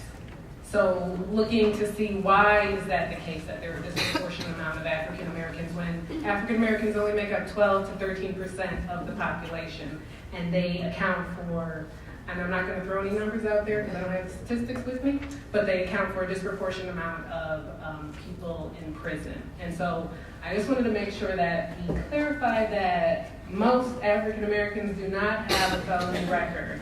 I just wanted to say that. Thank you guys.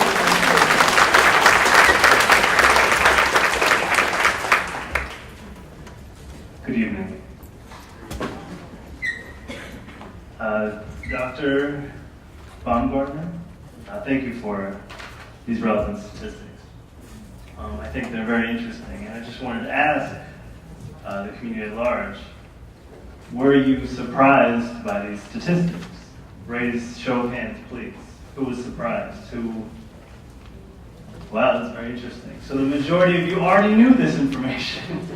That's promising. So something like the statement, the racial disparity in search rates for blacks compared to whites is increasing over time. Who gets searched? Young black men, very consistently. I think it's very important that we talk about something like this because there was a young lady that came up here and wanted to speak about no justice, no peace. So let's get back to the justice part for a second. I'm going to ruffle some feathers, so please get them out. I'm not going to share my opinions with the police. I think that's about the police. That's irrelevant. But I will say this. You, sir, you gentlemen here, your reflections of the community at large. Right? You are the mirror in which we view ourselves. So when we see these awful incidents on television, we should look at them critically and say, this is us looking back at ourselves. Right? So when we see young black men being shot down with their 4-year-old children in the back, we can't say that was that one police officer in Minnesota or in Baton Rouge. This is the United States of America. We have to acknowledge that, right? 50 states, but one union, correct?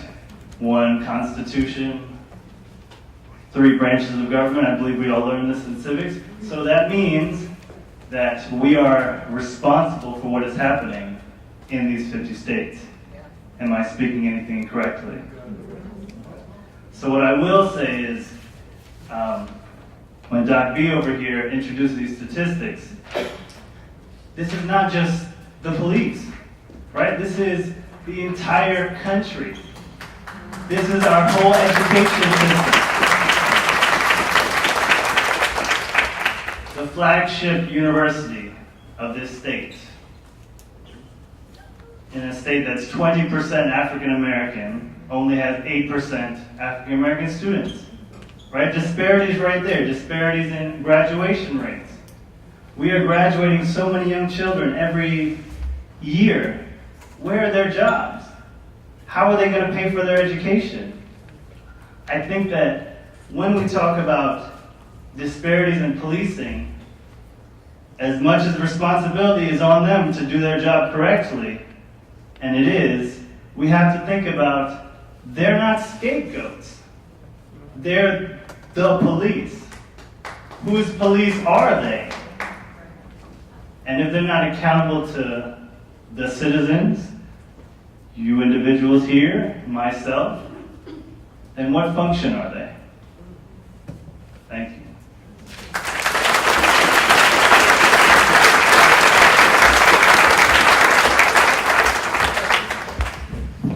My name is Braxton from Sheep. I have 2 sons, and those sons have 2 sons. And this is the conversation we have when a police officer stops you. Son, keep your hands on the steering wheel. Don't make any sudden moves. Because if you do, they might take it for something else. If you have your license in your pocket and he asks for them, tell him you're getting your license. My registration normally is in my glove compartment, but if you want it, you get it. I'm not getting it because I'm not going to be a statistic. That's what I teach them. That's what every black father probably teach their sons and their daughters. Because 9 out of 10 times you're going to get stopped. It might be on a black street, no lights, no nothing. You're driving down this highway, and all of a sudden this car pops up behind you. And I don't stop. It's dark. I'm gonna stop that light. Because I want to see him, and I want him to see my movements. This is something black fathers and mothers teach their kids all the time. My question is, do white parents have this conversation with their kids? They don't have to worry about that. 9 out of 10 times, they're gonna get a pass. We shouldn't have killings over a proposed tail light out for a stop. But these are the things that we have to look at. I applaud Chief Blue. The only thing I hate is that my chief is not here. Maybe he wasn't asked to be here. But I see my heirs here and some of my older men here. So the next time we have a conversation like this, I'd like for you to have Chief Horton here. Thank you.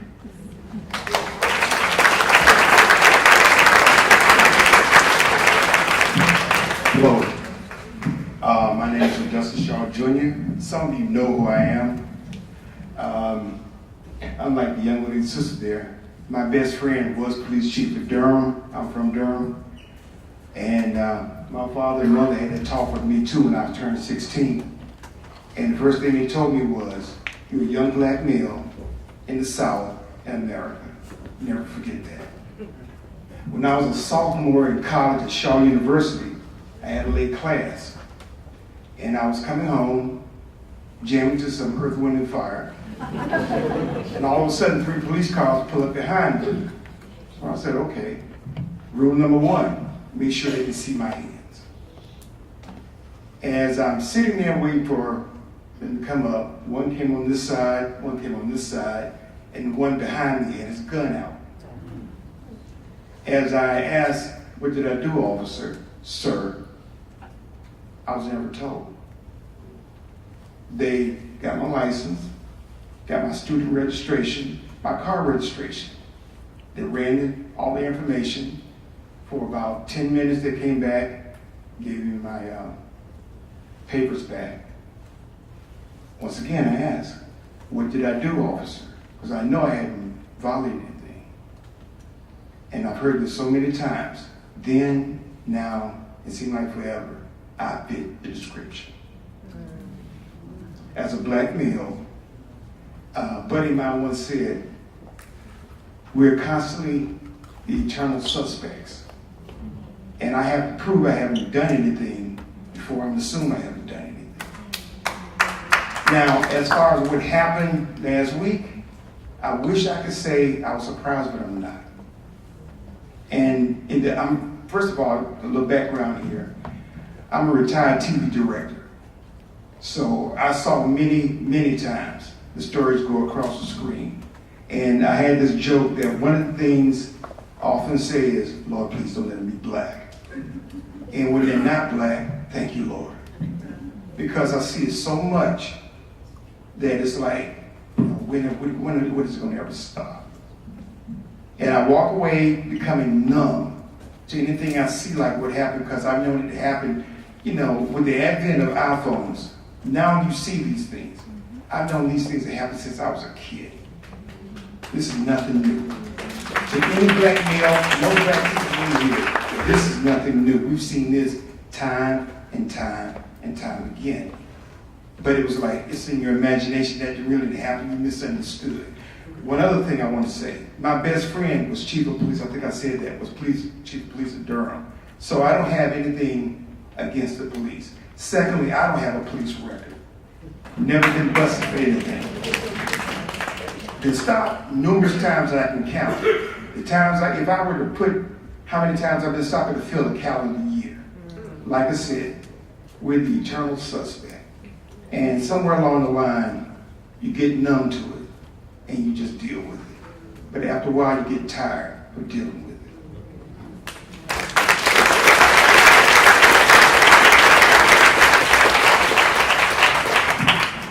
My name is Daphne. I'm a resident, actually, of Durham, but I was invited to come because, as the sister said, I am part of the human community, and this conversation is bigger than Chapel Hill. I felt like I wanted you to say, the conversation for me is really not police versus us. That's an element of the conversation. How do police do their policing? But as I was sitting here and as I've been thinking about this, particularly in the last week, but I went back to Trayvon Martin. Trayvon Martin was not killed by a policeman. It was about a citizen who thought he was a threat. It was about a culture that said it was okay for me to make a quick judgment about this man. It was about somebody who had somehow picked up the idea that he had to use extreme force to protect himself. He had a right, and he had a state, and he had a government, and he had laws that said it was okay, and that didn't let him off of that. And so what happened with the death of 2 people of color last week reminded me that it's not, I couldn't just go to, oh, look what the police did again. Because police come out of communities. Police are still being raised in pockets within communities that see themselves as diverse, that see themselves as loving, that see themselves as open, that see themselves as having interfaith services, that see themselves as going from synagogue to temple to mosque. All of that, those people come out of those communities. And then they're still making quick judgments about people's lives and using lethal force. And that bothers me. Because you can't train that out of somebody in just a matter of days. And even when you have the second and the third one, you can't. I did training, Society Organized Against Race in Brown University, 1986. I was the chaplain there. We tried to get it out of college students. And I had to listen to college students tell me that their being a vegan was like being black in America. Because they could get discriminated against because they were a vegan. And that's the kind of stupidity, I'm calling it stupidity. That when you try to have a dialogue across racial lines, black people have to sit in a room and hear that kind of foolishness and say, we're going to go somewhere together? Because what you want to eat isn't on the cafeteria line. And I come from people who aren't sure they will make it home tonight. And so this conversation has to go back to how do we get racism out of structures, out of institutions, out of the legal processes that supposedly are investigating in the aftermath of a traumatic event. It has to go back to what's happening in the educational system, to the gerrymandering of districts so that people vote certain blocks. I mean, there's so many inequities that hold up, or if you will, make it more probable that what we saw last week will continue to happen. I do not wish that what we saw last week ever happens again. But there's nothing in me, even as a minister of the gospel, that says it won't. It feels like we're living, for me, back to the week of the O.J. Simpson verdict. I walked around going, black people said white people don't get it. White people said black people don't get it. They said, why can't you see it this way? Why can't I'm not grouping all white people together, just like I don't group all black people because I know they don't all think like I do either. What I'm trying to say is the divide is bigger than us just talking about what the cops can do. It has to be about how we change a culture. It has to be, if we're talking about police having more contact with the community, it's around how everybody in this room has more contact with the community.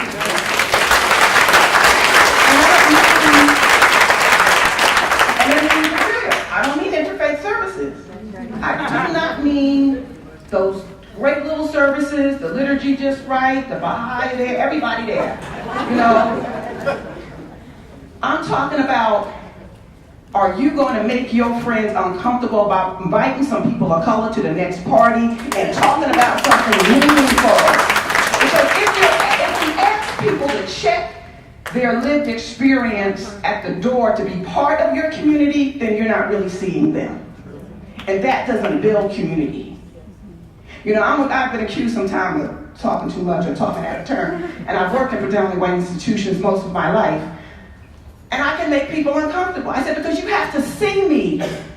I'm not going to be in a room full of white people, predominantly white usually, because they were institutions of higher education, and then not talk about race, because it does impact my life every day. Didn't keep me from getting education, didn't keep me from getting hired and all that good stuff, but it's still a lens, and I think sometimes my white sisters and brothers don't realize that they are asking you to check it at the door to join the club, or check it at the door to move in this cul-de-sac, or check it at the door to be able to get into this high-rise, or check it at the door to be able to get in this club. People of color just want to be part of the society in their totality. Not because we have this, again, post-racial society, somehow. That's the nomenclature, post-racial, we're having all these discourses, post-race. I keep going, I'm not in that one. But, you know, okay, yeah, I know I got some academics in here. Y'all know the papers. You know, I know I do. So the last thing I just want to say is, I heard it in one of the women earlier, trauma. She was talking about trauma. I think we need to have better resources in our community to deal with trauma. Yes, yes.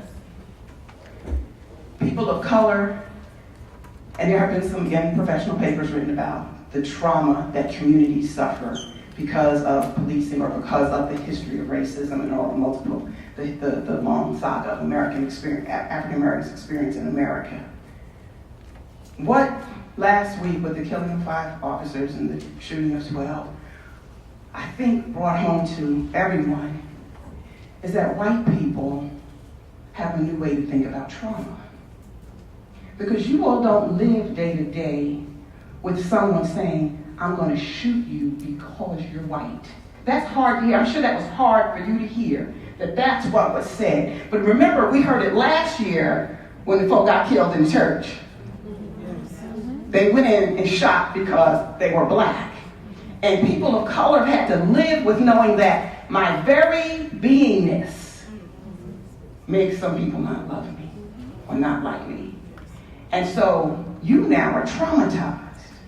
And some of you might say, no, I'm not. But I think it has set this country aflame with realizing, oh my God, somebody hates me that much. Well, when you say that to yourself, realize that when you look at me, they've been saying it from when we came off the ship.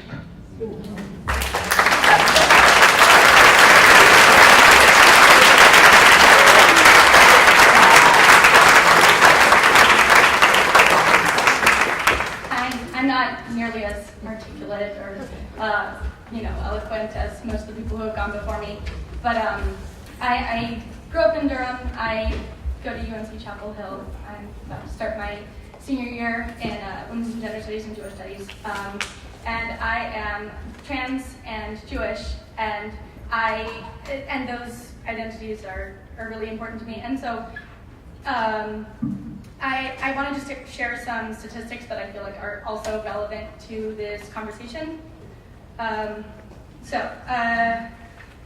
This is statistics from the National Center for Transgender Equity on, I'm not quite sure what the website is, transequality.org. 22% of those trans people interviewed who interacted with police reported being harassed by police officers due to bias. Transgender people of color reported much higher rates, 29 to 38%. 6% were physically assaulted by police officers. 15% of African American transgender people were physically assaulted by police. 2% were sexually assaulted by police officers. 7% of African American transgender people were sexually assaulted by police. 16% of transgender and gender nonconforming people have been sent to jail or prison for any reason. For the general U.S. public, the figure is 2.7%, compared to the 16%. And the figures were 47% for African Americans and 30% for American Indians. So, and 15% report having been sexually assaulted by inmates or staff while incarcerated. 34% of African Americans experience sexual assault while incarcerated. So, yeah, sorry for such a downer. Something that we talk about a lot in the Women's and Gender Studies department is the concept of intersectionality, which is that, applied to feminism, we can't fight for all women unless we're fighting for women of color, unless we're fighting for trans women, unless we're fighting for disabled women and poor women, because they are also women, and so we need to be fighting racism and sexism and ableism, and so for me, it's really, really important that none of us are free until we're all free. Every one of us in this room, I would say, is likely to have privilege in some area, and many of us in this room also have an oppressed status. And so I think it's important that all of us recognize the areas in which we do have privilege and make sure that we are also looking to correct those, because we all have blind sites in those areas that we can't see.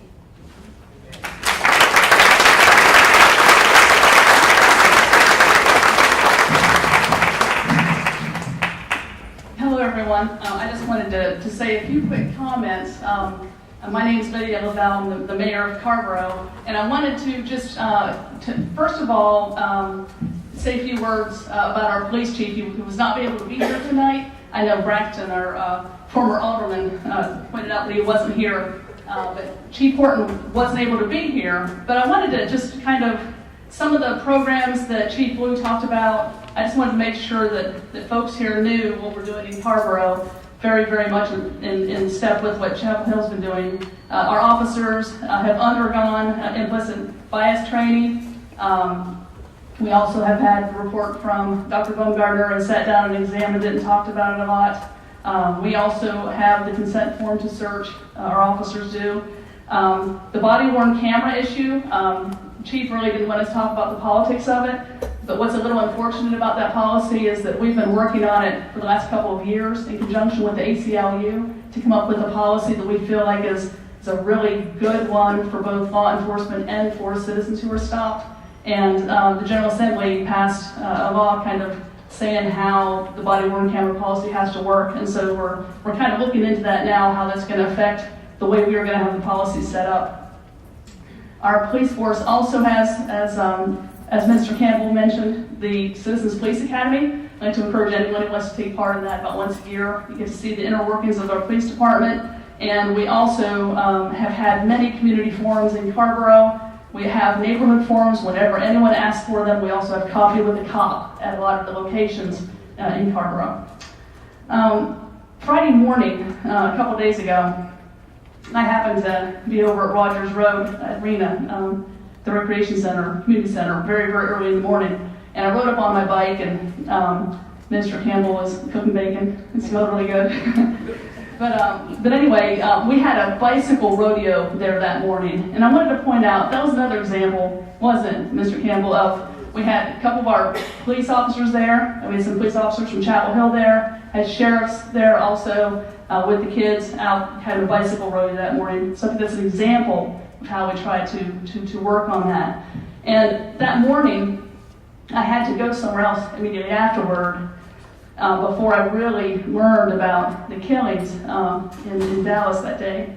And after I was at my program that I was at from 10 to 12, the first thing I did was go down to the police department, and I knocked on the door and went in and saw the chief, and I just gave him a big hug because I felt so bad, and I just wanted to reach out to him, and I just gave him a hug. I said, "Chief, I'm thinking about you and thinking about all of our officers. Is there anything I can do?" And he said, "Mayor, just you coming here and seeing us, we really, really appreciate it."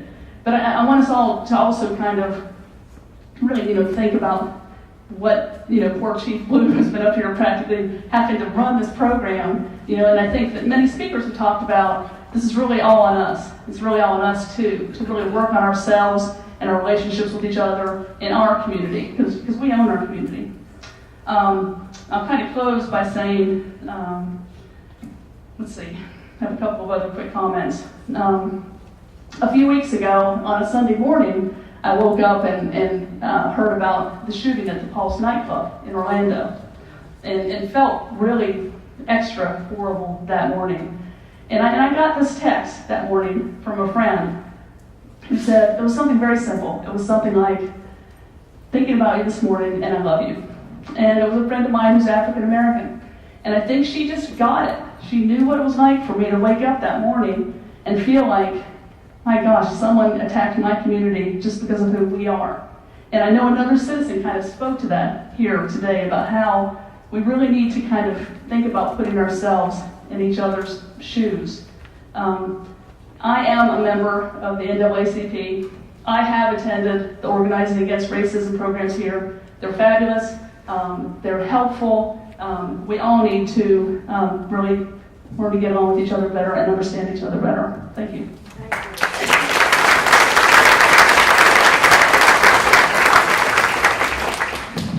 Hi, my name is Lorraine. I'm from Raleigh, Apex, to be exact.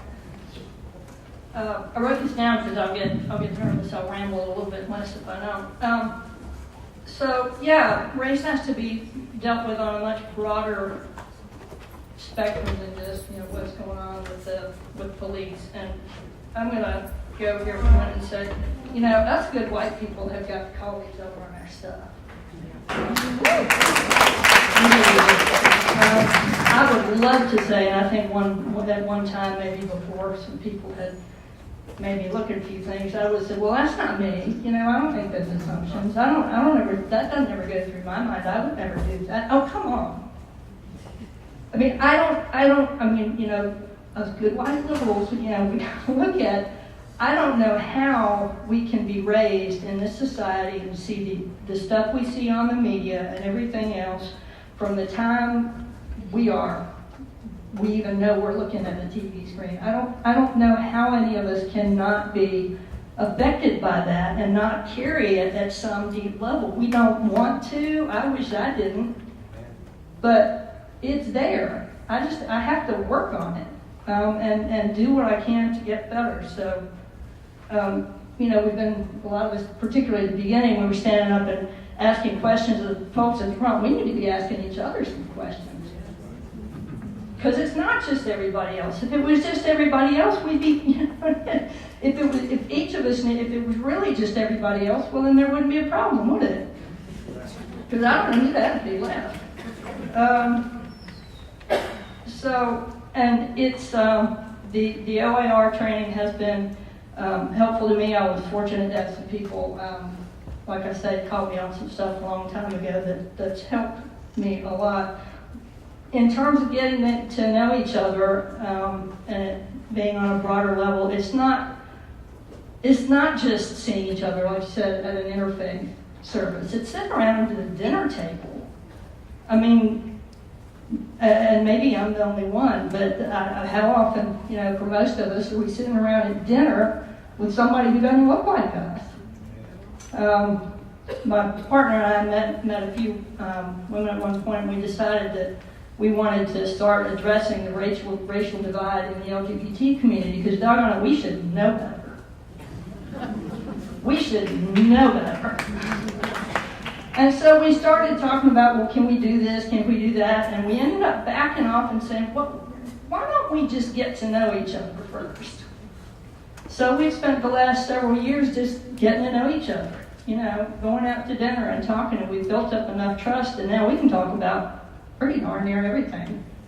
And we ask each other some hard questions, and I've been surprised by some of the things they've told me or asked me. They've been surprised at some of the things I've asked or said to them. So it's been mutually beneficial, and now we're at the point where we are doing some things together. Going to the racial equity trainings, and I know it's not up to them to tell me as a white person what I need to be doing about this. They got other things to do. And other things to feel besides, gee, I wonder how, what we need to do to call Lorraine and Bev and tell them what they should be doing. I was thinking about that this morning, and I know one of them had asked me to organize some things in Raleigh, and I did one and had not followed up. And I thought, when I was coming here, I thought, I don't need to wait for her to call and say, well, Lorraine, are you going to get around to doing that thing we talked about this summer? I need to go home and I need to contact her and say, I'm on this and I'm going to start. And now that it's been suggested, I'll go home and I'll join the NAACP while I'm at it. So I'm just encouraging us to do our own work and to get to know each other personally to the extent that that's possible. Thank you so much for your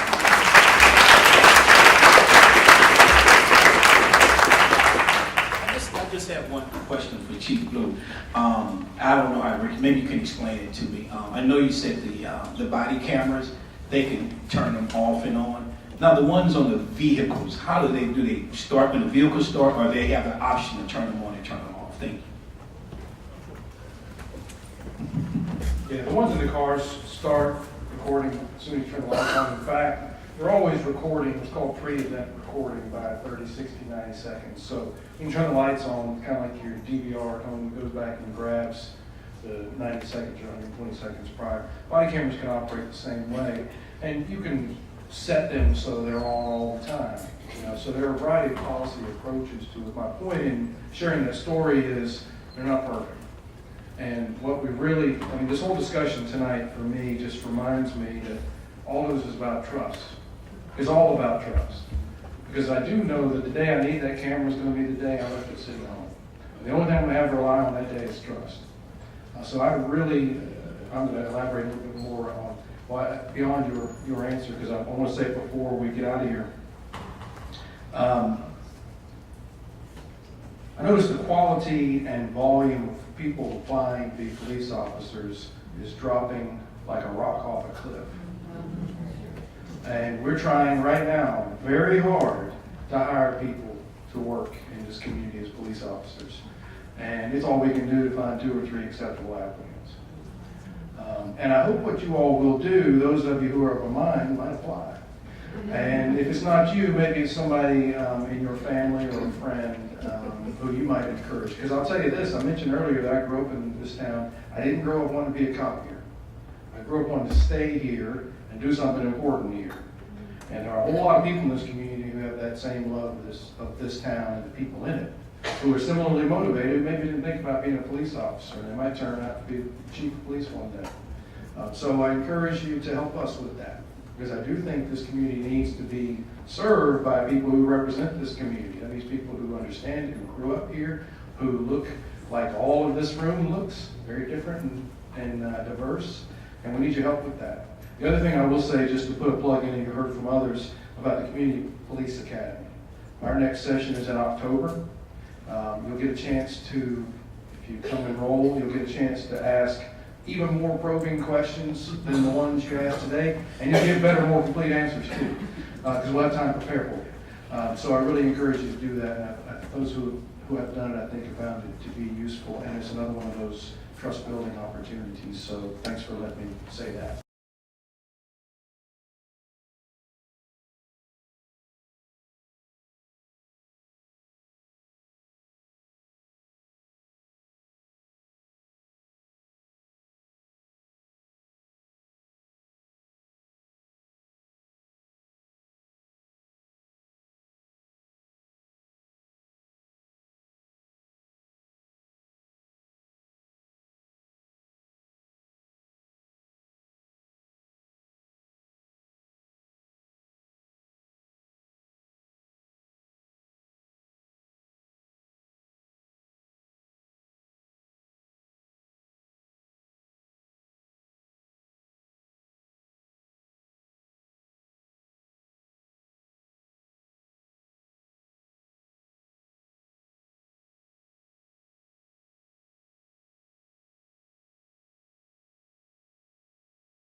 I just have one question. I know there are many people in this room who are concerned about the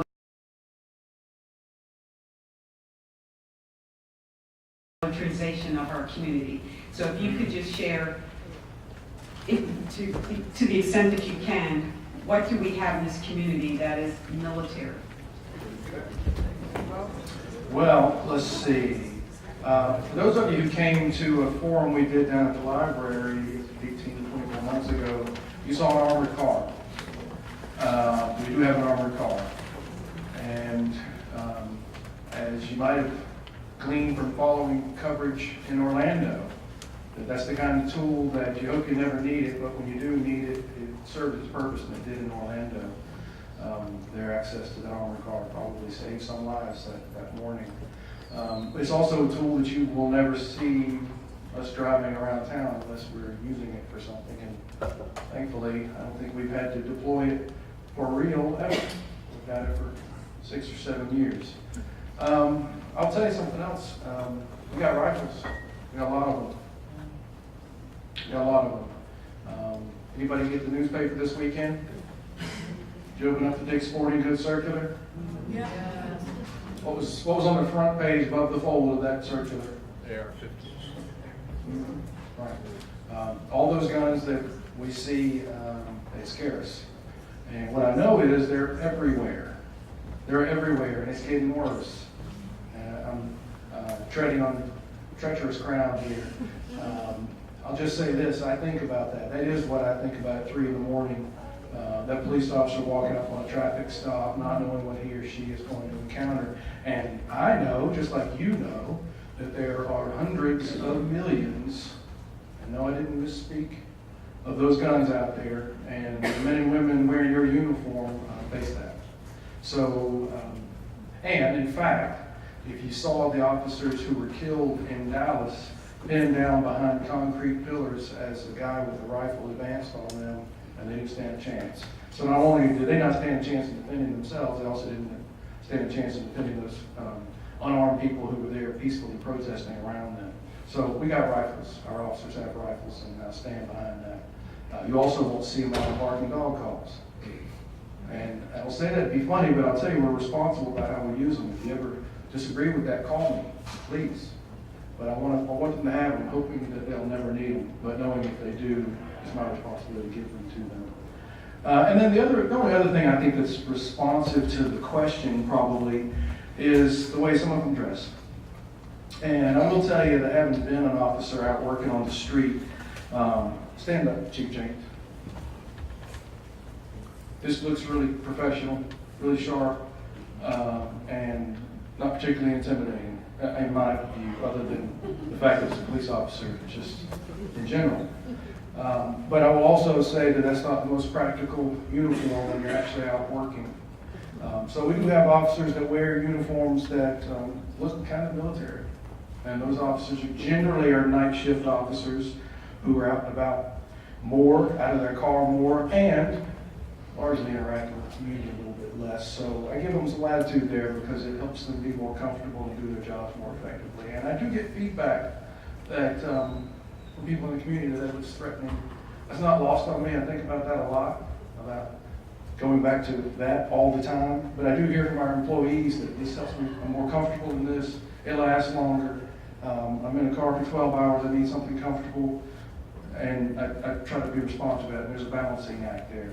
So when folks in our community give us feedback about our presentation and what that evokes, what feelings those uniforms and that equipment evokes in you, we take that very seriously.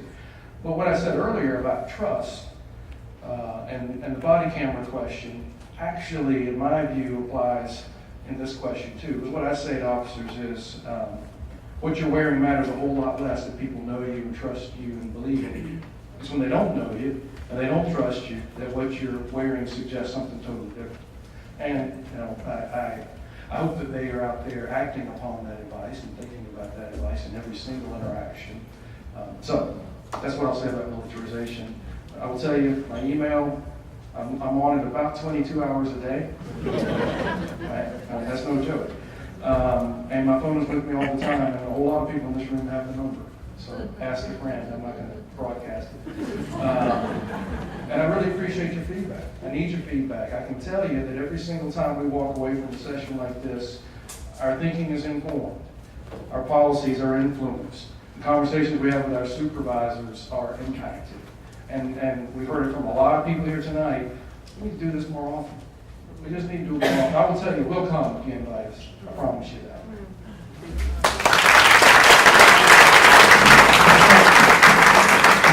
Can I ask simply one question?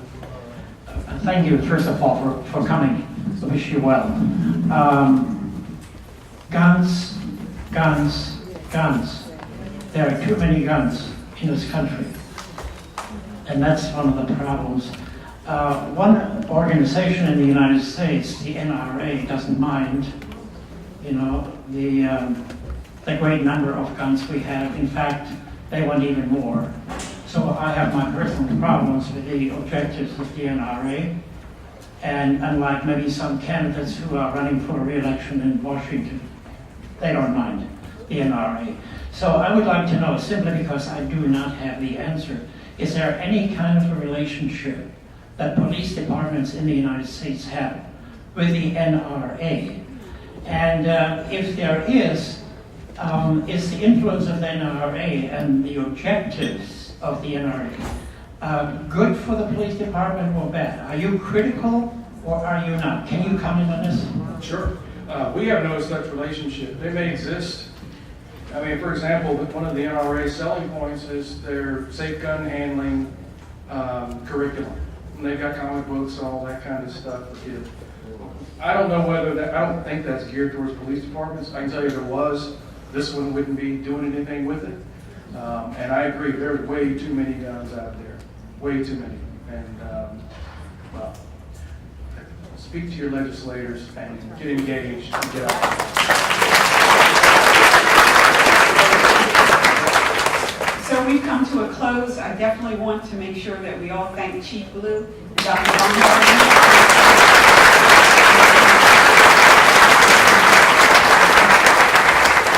So we did. Thank you. Thank you. So you see the video camera here. If you have any problem with being on a video, please come speak to Carol. We'll probably use it for our church. We have a Sacred Conversations on Race group that meets every week, and Carol may have it on her YouTube channel as well. But if you have any difficulty being videotaped, please come speak to her. And again, my goal tonight was just that you felt better than what you felt when you first walked in. Please remember, there are forces at work to separate us. And we cannot let fear win. We have to stay one community. Everyone have a wonderful evening, and again, thank you for coming.